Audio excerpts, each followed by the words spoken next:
नमस्कार साथियों, मैं हूं रणविजय। आप सभी लोगों का अपने YouTube channel focus on study platform पे हार्दिक स्वागत करता हूं। आज हम साथियों बात करने वाले हैं मेंसुरेशन में समकोण त्रिभुज के बारे में। तो आप लोग देख लीजिएगा, थोड़ा सा उसमें मेरा वीडियो सही नहीं बना था, तो इस वजह से हमें फिर से इस वीडियो को बनाना पड़ा। तो आप लोग देखिएगा, समकोण त्रिभुज,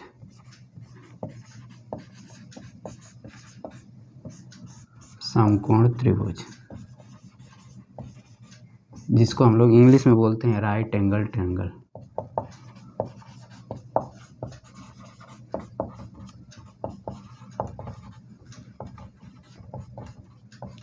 आप लोगों को पता होना चाहिए कि समकोण त्रिभुज होता क्या है। तो उस त्रिभुज को हम लोग समकोण त्रिभुज कहते हैं जिसमें कम से कम एक कोई भी कोण क्या हो, 90 अंश का कोण हो। तो ये कितने अंश का कोण, यहाँ पर अगर इस तरह से सिंबल रहता है साथियों, तो ये 90 अंश का कोण होता है। तो हमारा क्या हो गया, एक समकोण त्रिभुज हो गया। तो ये 90 अंश का कोण हो गया। और इसमें हमेशा आप लोग ध्यान रखिएगा, मान लीजिए ये त्रिभुज आपका है ए, बी और सी है। हम इसको अगर समकोण त्रिभुज है तो हमेशा देखिएगा 90 अंश के सामने वाली भुजा हमेशा और हमेशा क्या होती है, कर्ण होती है। ये आपको पता होना चाहिए ये सब चीज़ें।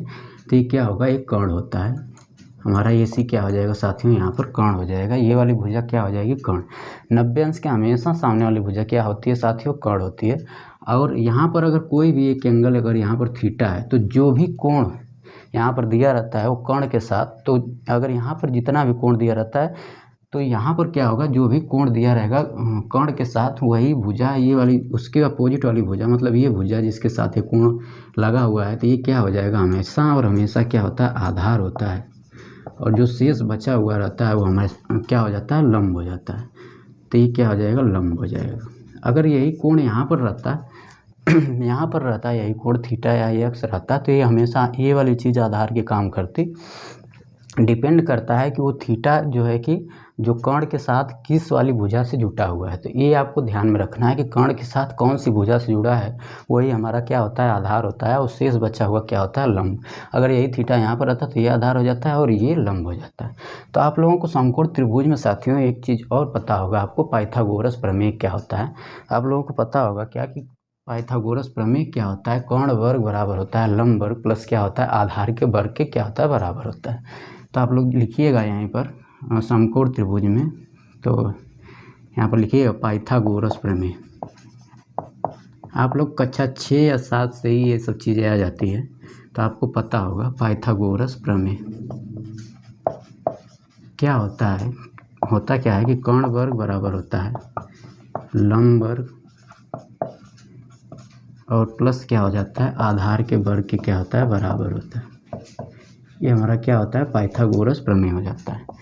आप लोग इसको थोड़ा सा ध्यान में रखिएगा। क्या होता है कि कर्ण वर्ग बराबर लंब वर्ग प्लस आधार के वर्ग के बराबर होता है। अगर ये रूल फॉलो हो रहा है तब वो त्रिभुज हमारा क्या होता है, समकोण त्रिभुज होता है। मतलब कर्ण वाले का अगर स्क्वायर कर दें तो लंब वर्ग के प्लस आधार के वर्ग के अगर बराबर हो जाए तो जो भी त्रिभुज बनेगा वो हमारा क्या बनेगा। अगर भुजा केवल दिया है तो जो भी त्रिभुज बनेगा वो हमारा क्या होता है, समकोण त्रिभुज होता है। आइएगा साथियों, एक चीज़ और समकोण त्रिभुज पहचानने के कुछ नियम बता देते हैं जिसको हम लोग ट्रिपलेट बोलते हैं। तो ये आपको चीज़ें याद होनी चाहिए। वो होता क्या है आपको देखते हैं यहाँ पर, तो लिखिएगा, हेडिंग बनाइएगा, समकोण त्रिभुज पहचानने के नियम। समकोण त्रिभुज पहचान कैसे हम करेंगे कि पहचान, अगर भुजा सिर्फ और सिर्फ भुजा दिया, कोण दिया रहेगा, कोण कोई भी एक अंश, एक कोई भी अंश जो है यहाँ पर कोई भी यहाँ पर कोई भी कोण, त्रिभुज में 3 कोण होता है, तो कोई भी कोण अगर 90 अंश होगा तो हमारा क्या हो जाता है, समकोण त्रिभुज हो जाता है। इसी तरह से अगर समकोण त्रिभुज की पहचान हम लोग भुजा के आधार पर कैसे करेंगे, ये आपको पता होना चाहिए। ट्रिपलेट क्या होता है, 3 4 5 होता है, 5 12 13 होता है, 7 24 25 होता है, 8 15 17 होता है, 9 40 41 होता है, 11 60 61 होता है, 12 35 37 होता है, 20 21 29 होता है। तो उसी को हम लोग यहाँ पर लिख लेते हैं और आप लोग थोड़ा सा इसको मेमोराइज कर लीजिएगा कि चीज़ें होती क्या है।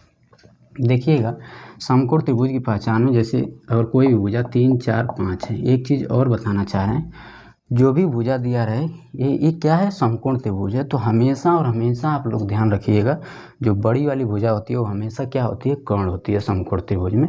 तो क्या हो गया यहाँ पर 3 4 5 हो गया, फिर क्या होगा 5 12 13, फिर क्या होगा 7 24 25, फिर क्या होगा 8, 15, 17, फिर 9, 40, 41, फिर 11, 60, 61, फिर एक और होता है 12, 35, 37 लिख दे रहे हैं, पता नहीं आ रहा है कि नहीं उसमें। 12, 35 और 37, इतना आप लोगों को ये ट्रिपलेट आपको याद होना चाहिए। 1 मिनट देख लें, तो ये ट्रिपलेट आपको याद होना चाहिए। यहाँ तक तो दिख रहा है। तो यहाँ पर क्या है 3, 4, 5 है, 5, 12, 13 है, 7, 24, 25 है, 8, 15, 17 है, 9, 40, 41 है, 11, 60, 61 है, 12, 35, 37 है। ये इसी के रेशियो में भी ये सब भुजाएं जो भी रहती हैं वो हमेशा क्या होती हैं, रेशियो में होती हैं एक दूसरे के। तो हम क्या करते हैं इसमें, अगर कोई भी रेशियो में क्या करते हैं, अनुपात में किसी भी संख्या से आप गुणा या किसी भी संख्या से भाग कर सकते हैं, सिर्फ और सिर्फ गुणा और भाग।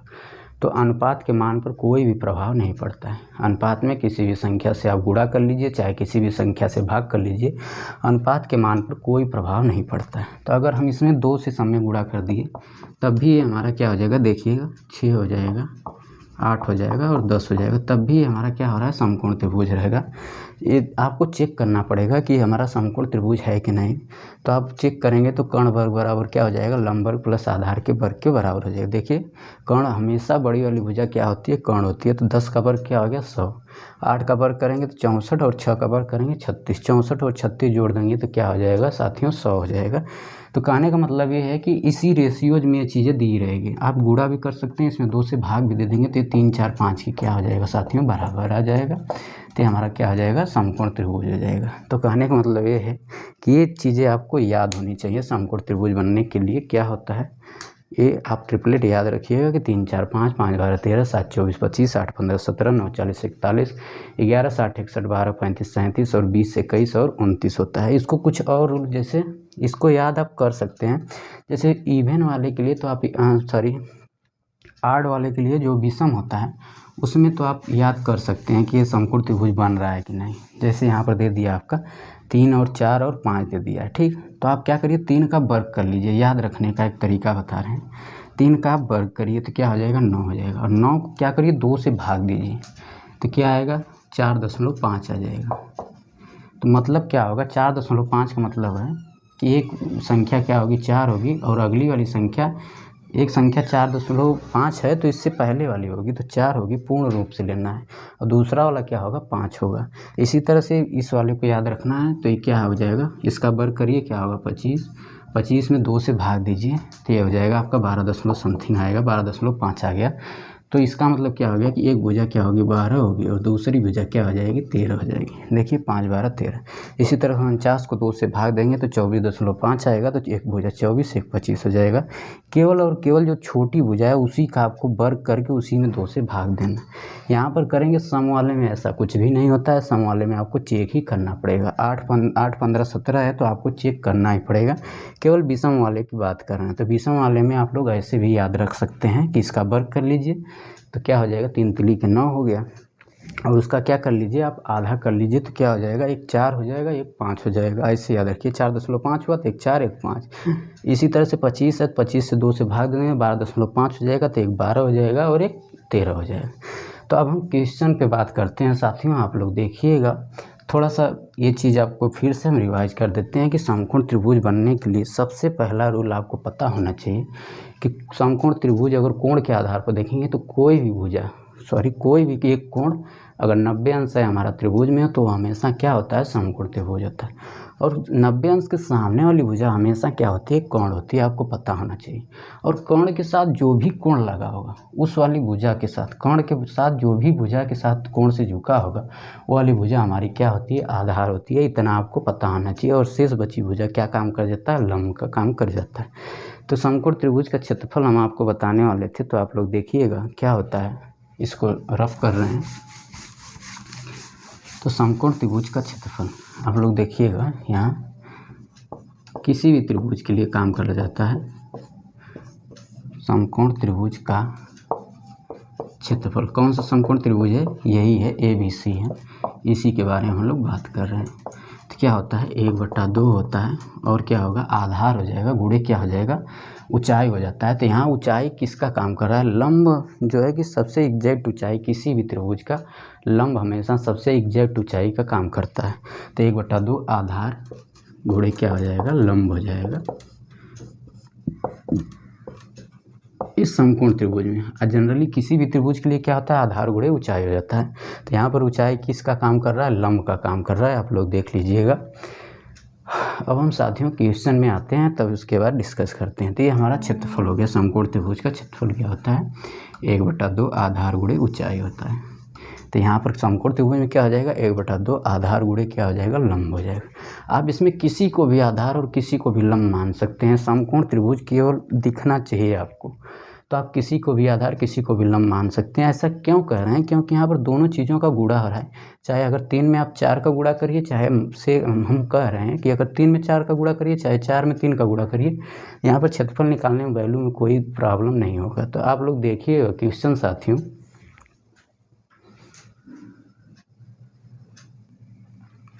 देखिएगा साथियों, कह रहा है किसी त्रिभुज की भुजाएं क्या है 3, 4, 5 ये क्या है अनुपात में।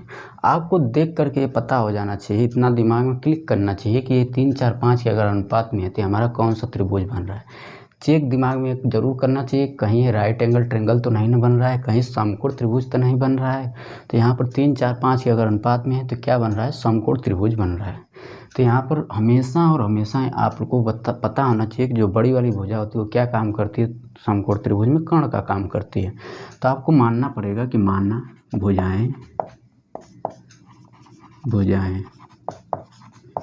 यहाँ पर अनुपात में आपको मान लेना पड़ेगा क्या है, एक 3x है और एक क्या है 4x है और एक क्या होगी 5x होगी। हम क्या बताए थे कि अनुपात में किसी भी संख्या से गुणा या किसी भी संख्या से आप भाग कर सकते हैं। तो मैंने x से क्या कर दिया साथियों गुणा कर दिया। तो यहाँ पर भुजाएं और ये जो 3x है इसको हम क्या कर रहे हैं, इसको हम कह दिए आधार कर दिए। किसी को भी आधार और किसी को भी लंब कह सकते हैं जब इस तरह से दिया होगा तो, और इसको हम लोग भुजाओं में दिया रहेगा तो हम इस तरह से किसी को भी आधार और किसी को भी एक दूसरे को लंब कह सकते हैं। क्यों, क्योंकि वहाँ पर गुणा में चीज़ें फार्मूला में होता है। और जो बड़ी वाली भुजा होती है वो हमेशा क्या काम करती है, कर्ण का काम करती है। जैसे मान लीजिए यही है हमारा, ऐसा क्या होता है सबसे बड़ा होता है और ये हमारा क्या है 4x है, थोड़ा सा मिस्टेक हो गया। तो यहाँ पर कर्ण हमेशा क्या होता है 5x और जो लंब है कर्ण मतलब क्या होगा सबसे बड़ी वाली भुजा। यहाँ पर देखिएगा सबसे बड़ी वाली भुजा क्या होती है वो हमारी कर्ण होती है। तो 90 अंश के सामने क्या होगा कर्ण होगा, तो उसको हम क्या कर दिए 5x और बाकी क्या हो गया एक को आधार कर दिए और एक को लंब कर दिए। तो क्या हो जाएगा समकोण त्रिभुज का क्षेत्रफल, समकोण त्रिभुज का क्षेत्रफल बराबर 1/2 आधार और गुणे क्या हो जाएगा, ये आधार हो गया और ये क्या काम कर जाएगा ऊंचाई का काम कर जाएगा। ये अब देखिएगा इसका क्षेत्रफल यहाँ पर आपको दिया हुआ है कितना, जो चीज़ आप फार्मूला में रख रहे हैं वो चीज़ अंक में यहाँ पर दिया हुआ है तो वो इसके क्या हो जाएगा बराबर। तो समकोण त्रिभुज का क्षेत्रफल कितना दिया है 216 दिया हुआ है, बराबर क्या हो गया 1/2 ये हो गया 3x और गुणे क्या हो गया 4x। जो भी आप गणित में एक ही चीज़ है, आप लोग बस ध्यान रखिएगा, जो भी आप फार्मूला लगाते हैं उस पर कुछ ना कुछ वैल्यूज दी रहती है तभी हम वो फार्मूला लगाते हैं। तो यहाँ पर क्षेत्रफल दिया था तभी हम क्षेत्रफल का फार्मूला लगाए हैं। क्यों ऐसा कर रहे हैं, क्योंकि ऐसी चीज़ें यहाँ पर दी हुई है तो हम वही काम करके ही निकालेंगे। तो यहाँ पर क्या हो गया 216 हो गया और 2 से ही 4x कट गया तो इसका गुणा कर लेंगे आप लोग तो 6x स्क्वायर हो जाएगा। अगर ये 6x को 6 से क्या कर दीजिए 216 को काट दीजिए तो आप लोग भाग दे लीजिए तो x स्क्वायर बराबर हो जाएगा 216/6। ये हो गया 6 के लिए 18, 6 के 36 हो गया। तो x बराबर क्या हो गया, इसका क्या हो जाएगा √36 बराबर क्या हो गया 6 हो गया। आपसे पूछा क्या है साथियों, त्रिभुज का परिमाप पूछा हुआ है। तो आप क्या काम करिए, या तो आपको पता होना चाहिए त्रिभुज का परिमाप क्या होता है, भुजाओं का योग होता है, जो भी भुजा है उसका योग होता है। तो या तो आप अलग अलग भुजा निकाल लीजिए तो ये हो जाएगा 18x, ये हो जाएगा 24x, ये हो जाएगा ये हो जाएगा 18, ये हो जाएगा 24, ये हो जाएगा क्या 30 हो जाएगा। तो आप ऐसे भी अलग अलग निकाल करके इसको जोड़ सकते हैं, नहीं तो आप यहीं से जोड़ लीजिए क्या हो जाएगा परिमाप इसका क्या होगा। तो परिमाप बराबर हो गया आपका, त्रिभुज का परिमाप बराबर, इसको जोड़ लीजिए 3x + 4x प्लस क्या हो जाएगा 5x। हम बताए थे कि परिमाप का मतलब क्या होता है, सभी भुजाओं का योग होता है। तो 3x 4x और 5x, 5 यहाँ पर जोड़ लीजिए, यह 7 और 5 12, ये हो गया 12x की। तो x का मान कितना दिया हुआ है साथियों, 6 दिया हुआ है। तो 12 गुणे 6 बराबर क्या हो गया, इसका मान 72। और जो भी है ये क्या है, मीटर में आएगा, सेंटीमीटर में आएगा। क्यों, क्योंकि यहाँ पर क्षेत्रफल कितना दिया हुआ था, सेंटीमीटर। तो जो भी परिमाप आएगा वो सेंटीमीटर में आएगा। यही हमारा क्या हो गया, आंसर हो गया। ठीक, तो इस तरह से आपको थोड़ा सा ध्यान रखना है और बहुत ही बेसिक तरीके से आप इसका आंसर दे पा। देखिएगा साथियों, कह रहा है कि एक त्रिभुजाकार क्या है, खेत है जिसकी विमाएँ दिया हुआ है 20, 21 और 29 मीटर।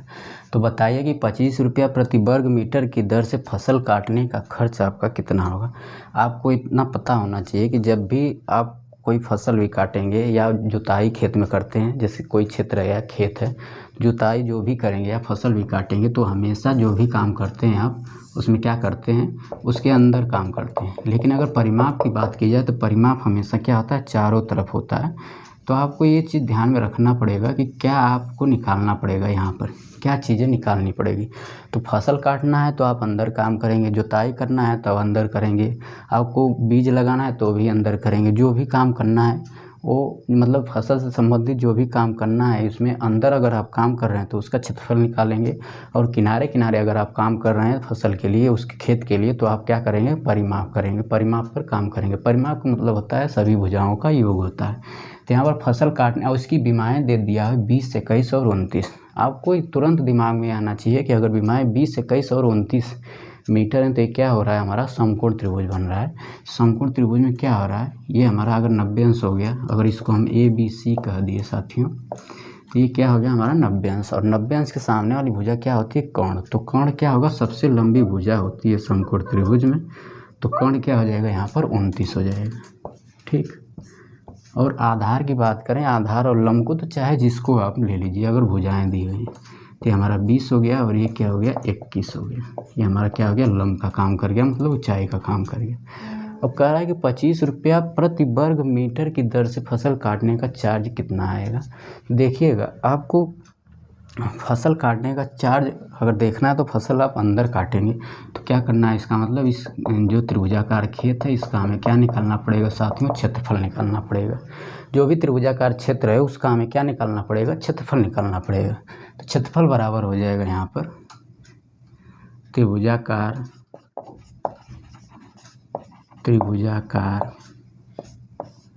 क्षेत्र का या खेत का क्षेत्रफल। यहाँ पर खेत है तो खेत लिखिएगा, खेत का क्षेत्रफल 6 ऐसे कर दें तो आप समझिएगा क्षेत्रफल है क्या होगा, 1/2 आधार और गुणे क्या होता है, लंब होगा, गुणे लंब। तो जो जो चीज़ें दिया है आप निकाल लीजिए। 1/2 आधार कितना है 20 और लंब की यहाँ पर देखिएगा लंब कितना है 21 है।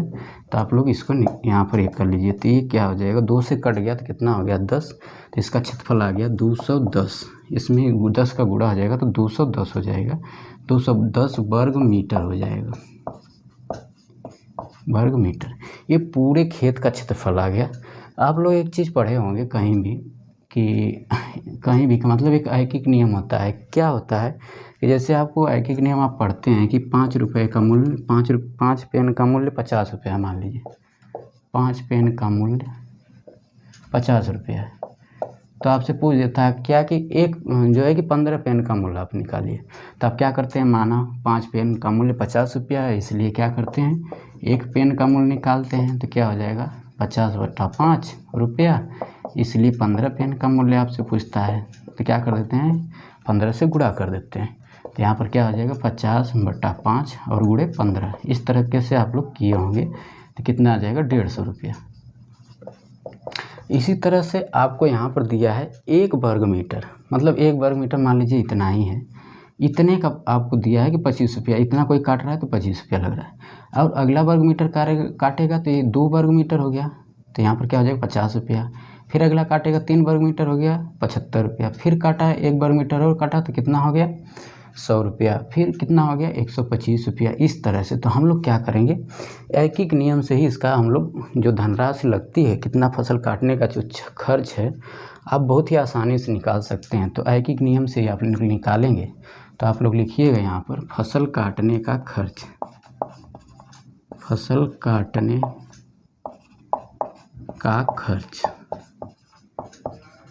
सीधा सीधा बात है कि जो भी क्षेत्रफल आया रहता है, ठीक, जो भी क्षेत्रफल दिया रहता है उसमें क्या कर दीजिए 1 वर्ग मीटर से, यहाँ पर प्रति वर्ग मीटर मतलब 1 वर्ग मीटर, 1 वर्ग मीटर से क्या कर दीजिए गुणा कर दीजिए। तो आप डायरेक्ट क्या कर लेंगे, फसल काटने का चार्ज निकाल लेंगे। अब लोग गुणा कर लीजिए तो हो जाएगा 25 9 0, 25 1 25, हाथ लगा 2, 25 दूनी 50 और 2 52, 5250 रुपया क्या आ गया, फसल काटने का चार्ज आ गया। सीधी सी बात है कि क्षेत्रफल में क्या कर दीजिए 1 वर्ग मीटर से आप गुणा कर लीजिए। जैसे कहीं कहीं दिया रहेगा 2 वर्ग मीटर, 2 वर्ग मीटर का चार्ज इतना है, तो आपको वहाँ से 1 वर्ग मीटर का चार्ज निकाल के तभी क्षेत्रफल में गुणा करना पड़ेगा। तो कितना आ गया इसका आंसर साथियों, 5250 रुपये इसका आंसर हो गया। आइएगा हम लोग नेक्स्ट क्वेश्चन की बात करते हैं।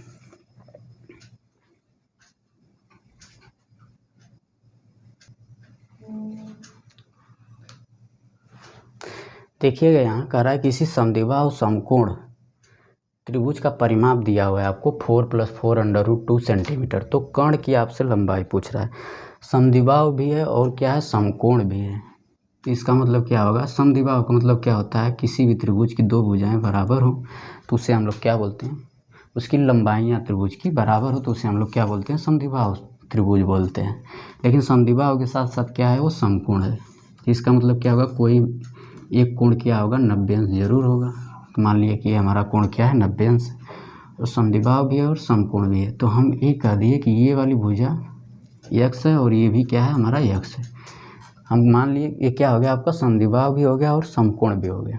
हुआ ना, देखिएगा कैसे हुआ। कोई भी 2 भुजा अगर बराबर हो गई तो हमारा क्या हो गया, समद्विबाहु हो गया। तो ये समद्विबाहु हो गया, ऊपर से क्या हो गया, समकोण हो गया। एक अंश, एक जो है कोई भी कोण 90 अंश हो जाए तो हमारा समकोण हो जाएगा। तो 2 भुजाएं बराबर हो गई तो कर्ण कितना हो जाएगा आपका, यहाँ पर आपको ये दिमाग में आ रहा होगा कि इसको आप क्यों नहीं x मान रहे हैं। आप इसको x नहीं मान सकते, ये आपका कर्ण है। तो कर्ण जो है कि किसी भी 2 भुजा के बराबर नहीं हो सकता है। कर्ण हमेशा और हमेशा इन दोनों से बड़ा ही होगा। तो इसी दोनों को हमें x मानना ही पड़ेगा। तो क्या हो गया, x है और ये भी x है। तो यहाँ पर इसका मान क्या हो जाएगा, आपको कर्ण का मान निकालना है। तो ये हमारा ABC अगर समकोण त्रिभुज है तो कर्ण का मान क्या हो जाएगा, कर्ण वर्ग बराबर लंब वर्ग प्लस आधार के वर्ग के बराबर। कर्ण वर्ग बराबर लंब वर्ग प्लस आधार के वर्ग के क्या हो जाएगा, बराबर हो जाएगा। ठीक, तो लंब कितना है यहाँ पर, ये लंब है हमारा तो x² प्लस कर्ण आधार कितना है x², जोड़ेंगे तो क्या हो जाएगा 2x²। और ये कितना है, ये कर्ण वर्ग के, कर्ण वर्ग का मतलब क्या है, AC के वर्ग के बराबर है। AC ही तो हमारा कर्ण है। तो AC वर्ग बराबर क्या हो गया 2x और स्क्वायर हो गया। तो साथियों AC का मान क्या हो जाएगा, आप वर्गमूल लेंगे तो क्या हो जाएगा, √, ये हो जाएगा 2x²। तो x गुणे x यहाँ पर 2 बार है तो x √2 हो जाएगा। ये हमारा क्या हो गया, AC का माप आ गया कितना, x √2। ठीक, तो आपको ये हम क्यों ऐसा कर रहे हैं, क्योंकि हमें परिमाप दिया हुआ है। तो परिमाप के लिए हमें सभी भुजाएं पता होना चाहिए। तो हम क्या कर लिए, कर्ण निकाल लिए। तो परिमाप बराबर अब क्या हो जाएगा, परिमाप बराबर सभी भुजाओं का क्या होता है, योग। सभी भुजाओं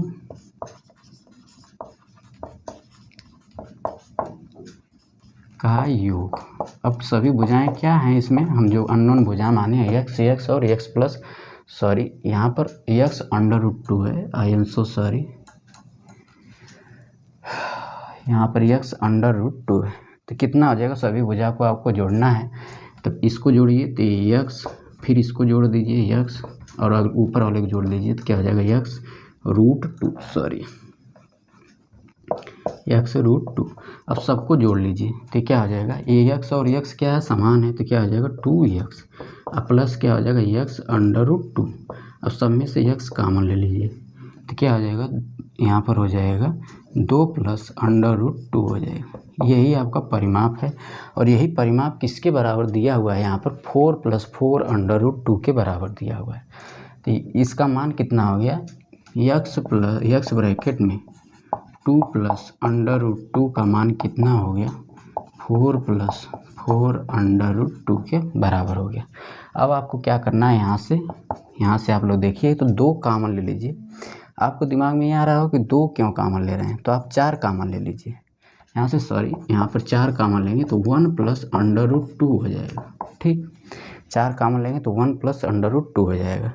और x का मान निकालेंगे तो ये इधर गुणा में है, ये चीज़ें इतना गुणा में है, ये उधर जाएगी तो क्या हो जाएगा, भाग में हो जाएगा। तो क्या हो जाएगा 2 + √2।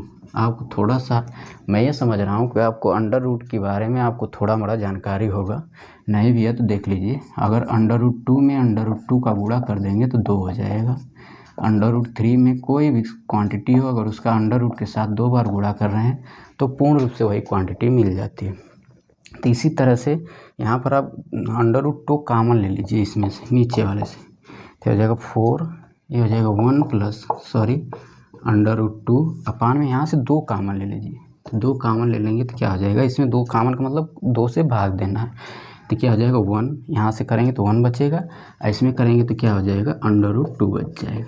ऐसा क्यों हो रहा है, क्योंकि यहाँ पर जो है एक √2 जरूर बचेगा। ऐसे समझ लीजिए, आप 2 से भाग दे रहे हैं, 2 से इसमें भाग दे रहे हैं तो क्या हो जाएगा, जैसे यहाँ पर आप भाग दिए 2 + √2 है। ठीक, तो 2 को हम 2 बार लिख सकते हैं, √2 × √2 + √2।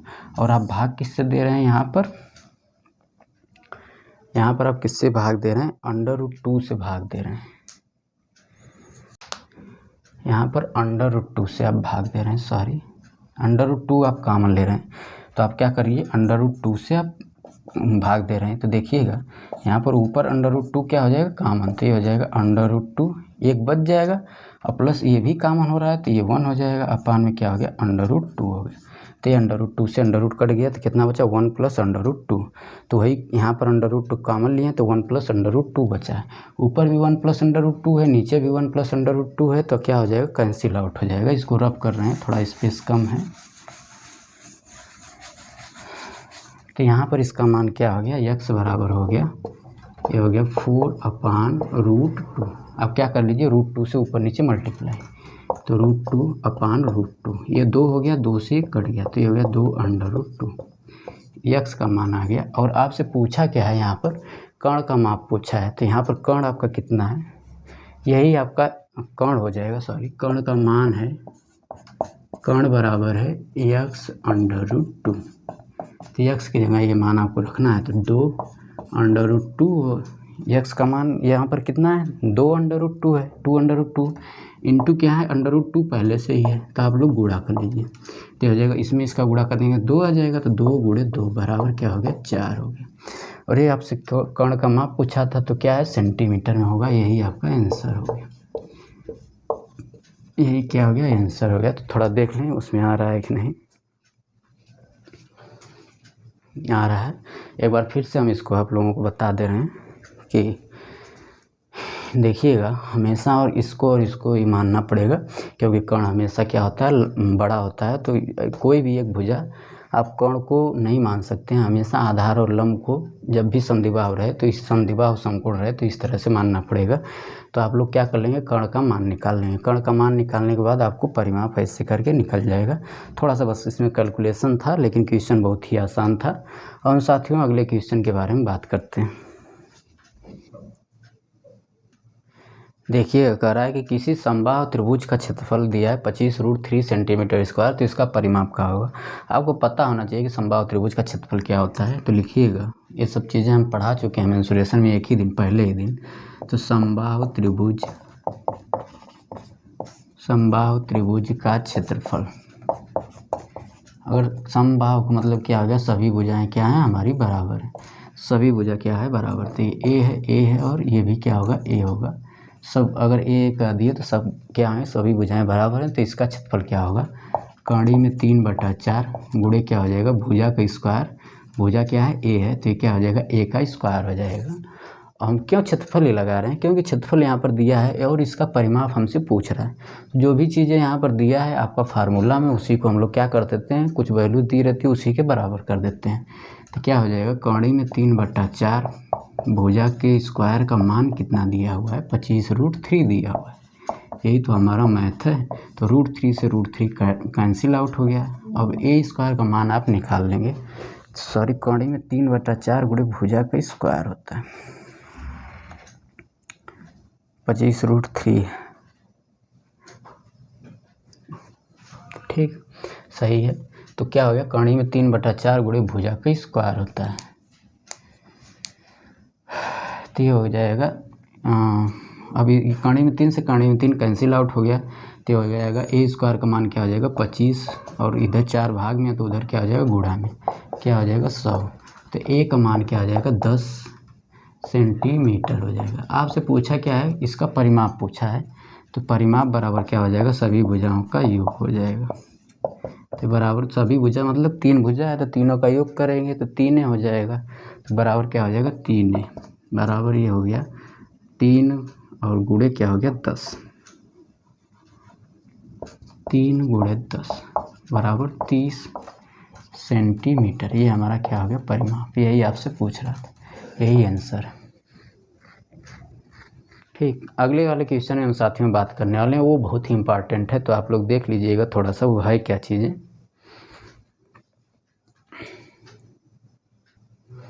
एक चीज़ आप लोग नोट में लिखिएगा, बहुत ही इम्पॉर्टेंट है, खूब आपसे इस पर पेपर में खूब क्वेश्चन बनता है। वो है क्या चीज़, लिखिएगा। किसी समबाहु त्रिभुज, किसी समबाहु त्रिभुज के अंदर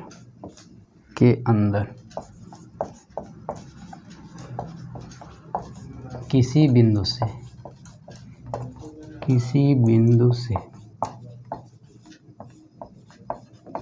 त्रिभुज की भुजा पर, त्रिभुज की भुजा मतलब कौन सी, समबाहु त्रिभुज, किसी बिंदु से त्रिभुज के अंदर किसी बिंदु से त्रिभुज के भुजाओं पर डाले गए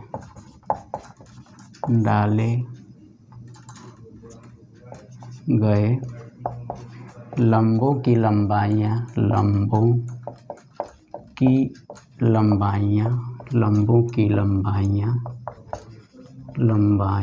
क्रमशः आपका क्या है, क्रमशः P1, P2 एंड P3 है, तो लंबों की लंबाइयों का योग क्या होगा। तो लंबों का योग कह दे रहे हैं, लंबों के लंबाइयों का योग, ये मोस्ट इम्पॉर्टेंट है, बहुत ही इम्पॉर्टेंट है। आपसे मतलब पूछ रहा है, आपका मान क्या पूछ रहा है, P1 plus P2 plus P3 का साथियों मान क्या होगा, यही आपसे पूछ रहा है। तो देखिएगा, इसका प्रूफ आप लोग भी देख लीजिएगा। कोई भी समबाहु त्रिभुज है, जैसे आपका क्या हो गया, एक समबाहु त्रिभुज कह रहा है किसी बिंदु, समबाहु त्रिभुज के अंदर किसी बिंदु से, मान लिया ये बिंदु ये है, बिंदु से त्रिभुज के भुजाओं पर, तो ये हमारा क्या है, भुजा है। अगर समबाहु है तो सब भुजाएं क्या होगी, बराबर होगी। भुजाओं पर डाले गए लंब, अब यहाँ से हम क्या कर लें, इस पर लंब डाल लें, ये हो गया, और इस पर लंब डाल लिए तो ये हो गया, इस पर लंब डाल लिए तो ये हो गया। और पहला वाला लंब को हम, अगर ये त्रिभुज हमारा ABC है, इसको हम लंब को क्या कर दिए P1, इसको कह दिए P2 और इसको क्या कर दिए साथियों P3 कह दिए। तो यहाँ पर क्या हो जाएगा, आपसे पूछ रहा है कि तो लंबों के लंबाइयों का योग आपसे पूछ रहा है। आपको ये प्रूफ करना है कि इसका मान क्या होगा, और ये क्या है, एक समबाहु त्रिभुज है।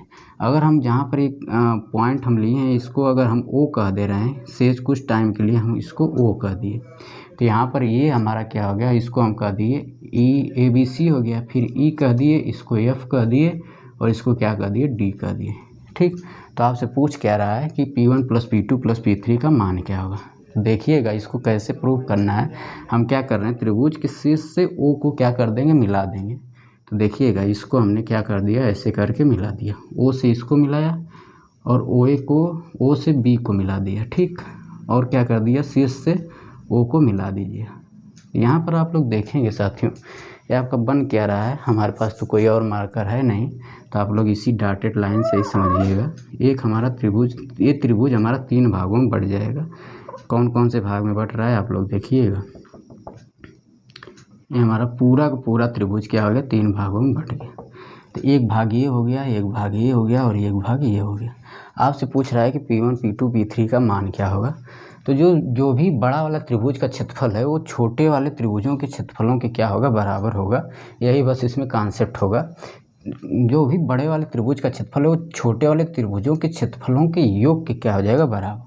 तो अगर हम इस त्रिभुज की बात करें, त्रिभुज AOB की, तो यह A हमारा क्या कर जाएगा, आधार का काम कर जाएगा पूरा AB, और ये हमारा क्या हो जाएगा, लंब का काम कर जाएगा। P1 हमारा लंब का काम कर जाएगा। तो इसी को हमें फाइंड आउट करना है। तो देखिएगा यहाँ पर, तो प्रूफ में लिखिएगा आप लोग, देखिएगा त्रिभुज ABC का क्षेत्रफल, त्रिभुज ABC का क्षेत्रफल बराबर क्या होगा, ये जो त्रिभुज पूरे वाले ABC का क्षेत्रफल हो वो किसके बराबर होगा, त्रिभुज OAB के क्षेत्रफल प्लस त्रिभुज BOC के क्षेत्रफल के BOC के क्षेत्रफल के प्लस क्या बचेगा, एक त्रिभुज और बच रहा है COA के क्षेत्रफल के, त्रिभुज COA के क्षेत्रफल के क्या हो रहा है, बराबर हो रहा है।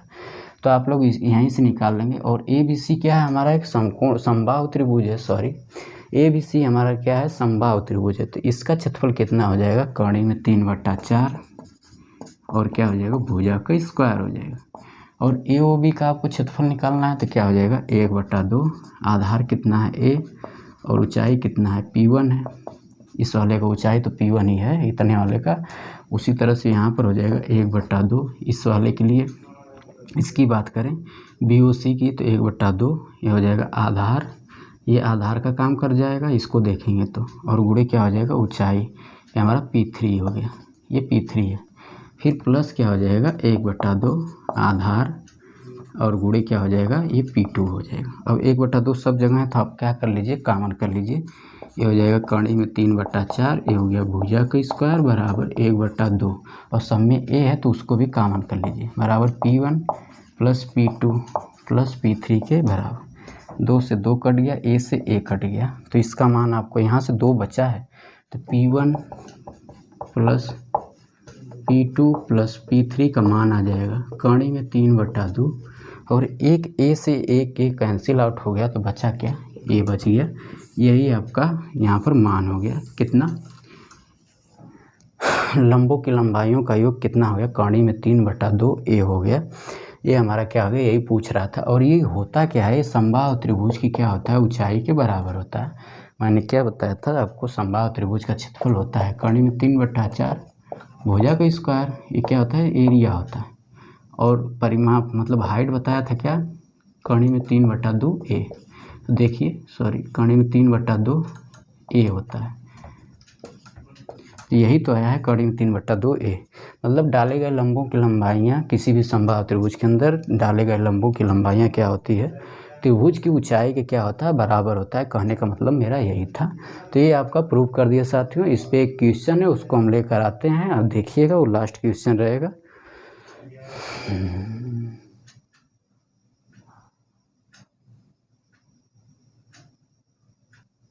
देखिएगा, कह रहा है कि किसी समबाहु त्रिभुज के अंदर, यहाँ पर कह रहा है क्वेश्चन है, किसी समबाहु त्रिभुज के अंदर किसी बिंदु से डाले गए लंबों की लंबाइयाँ क्रमशः 6 सेंटीमीटर, 8 सेंटीमीटर और 10 सेंटीमीटर।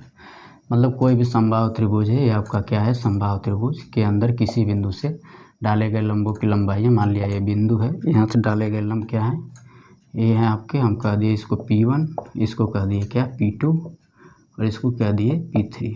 तो ये आपको दिया हुआ है, यहाँ पर माप दिया हुआ है। और ये हमारा समबाहु त्रिभुज क्या हो गया, ABC हो गया। तो यहाँ पर माप कितना दिया हुआ है, P1 का माप दिया है 6 सेंटीमीटर, P2 का माप 8 सेंटीमीटर और P3 का माप 10 सेंटीमीटर, ये आपको दिया है। तो कह रहा है कि तो त्रिभुज का क्षेत्रफल तथा ऊंचाई आपको ज्ञात करना है। तो अभी हमने क्या बताया था, किसी भी समबाहु त्रिभुज के अंदर किसी बिंदु से डाले गए लंबों की लंबाइयाँ P1 P2 P3 हों तो उस समबाहु त्रिभुज के लंबों का योग क्या होता है, जो डाले गए लंबों की लंबाइयों का योग क्या होगा, समबाहु त्रिभुज के ऊंचाई के क्या होता है, बराबर। दैट इज कहने का मतलब ये है कि P1 + P2 + P3 का मान समबाहु त्रिभुज की ऊंचाई के क्या होगा, बराबर। तो समबाहु त्रिभुज की ऊंचाई क्या होती है, कौणी में 3/2a, और सबका मान आपको दिया हुआ है तो क्या हो गया 6 + 8 + 10 बराबर कौणी में 3/2a के। आपसे इसकी एक चीज़ और क्या पूछा है, इसका ऊंचाई मतलब समबाहु त्रिभुज की ऊंचाई आपको ज्ञात करना है। तो पहली चीज़ यही आपका क्या हो जाएगा, ऊंचाई का काम कर जाएगा। ये कौणी में 3/2a वो तो होता ही है, कौणी में 3/2a, और यही क्या हो गया, ऊंचाई। मतलब P1 + P2 + P3 आप कर देंगे तो ऊंचाई का मान आ जाएगा। तो h बराबर भी हम लिख सकते हैं क्या, P1 + P2 + P3 बराबर 6 + 8 + 10, ये कितना हो गया आपका 24 हो गया। 24 सेंटीमीटर क्या हो गया, इसकी ऊंचाई हो गई। समबाहु त्रिभुज की पूरी ऊंचाई क्या हो गई, 24 सेंटीमीटर। आपसे क्या कह रहा है, क्षेत्रफल ज्ञात करना है। तो ये क्या हो जाएगा, क्षेत्रफल के लिए आपको क्या करना पड़ेगा, समबाहु त्रिभुज की भुजा आपको मिलनी चाहिए। तो भुजा कब मिलेगा, जब हम ये कौणी में 3/2a के बराबर कर देंगे तो समबाहु त्रिभुज की भुजा हमें मिल जाएगी। जब भुजा मिल जाएगा तो हम क्षेत्रफल कौणी में 3/4 भुजा के स्क्वायर से कर लेंगे। तो यहाँ पर क्या हो गया देखिएगा, क्षेत्रफल एंड क्षेत्रफल यहाँ पर क्या हो जाएगा, P1 + P2 + P3 बराबर कौणी में 3/2a, ये इसके बराबर है तो बराबर कर दिए। तो इस P1 + P2 + P3 का मान क्या है, 24 है, बराबर √3/2 × a। ये बराबर हो जाएगा 24 × 2 बटा में क्या हो जाएगा √3। ये हो गया 8 × 3 × 2 बटा में क्या हो गया कौणी में 3। ये इससे कैंसिल आउट हो गया, तो यहाँ पर एक कौणी में 3 आपको बचेगा, और इसका गुणा कर देंगे तो हो जाएगा 16√3 हो जाएगा। ठीक, आपसे पूछा क्या है साथियों, ये a का मान आ गया। a का मान क्या आ गया, 16√3। तो आप लोग लिख लीजिए यहाँ पर a बराबर क्या आ गया, 16√3। थोड़ा सा स्पेस कम है, तो क्षेत्रफल क्या हो जाएगा, कौणी में 3/4 भुजा का स्क्वायर। किसका क्षेत्रफल निकालना है, समबाहु त्रिभुज का क्षेत्रफल। कौणी में 3/4, a का मान 16 × √3, सॉरी 2 बार है तो 2 बार लिख देंगे, 16√3 × 16√3। ये इससे कैंसिल आउट कर लीजिए तो 4 हो गया। √3 का √3 में 2 बार गुणा करेंगे तो 3 आ जाएगा यहाँ से इसका मान। तो 3 1 4 3 12, 12 × 16, 12 × 16√3 हो जाएगा। ये हो जाएगा 12 × 6 = 72, ये हो गया 12 × 12, 12 और 7 19 हो गया। तो 192√3 और सेंटीमीटर स्क्वायर हो जाएगा। यही आपका उसमें क्षेत्रफल पूछा हुआ था, क्षेत्रफल और ऊंचाई। तो क्षेत्रफल कितना हो गया, 192√3 सेंटीमीटर स्क्वायर। तो आज के लिए साथियों इतना ही, मिलते हैं हम नेक्स्ट वीडियो में। Thank you class.